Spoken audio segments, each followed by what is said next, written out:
Мне не нужно ни игрушек, ни цветных карандашей, потому что у кормушки поселился воробей.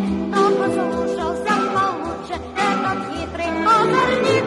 Я решил на всякий случай птичий выучить язык.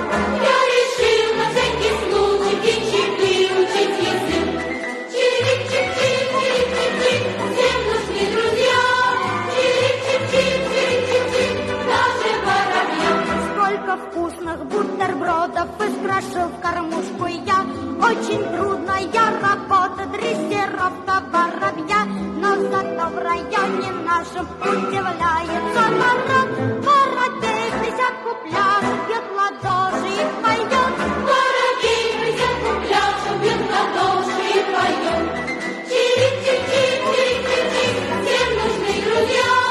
Чирик-чик-чик, чирик-чик-чик, даже воробьям. С ним мы делимся обедом, как положено друзьям. Расщепляем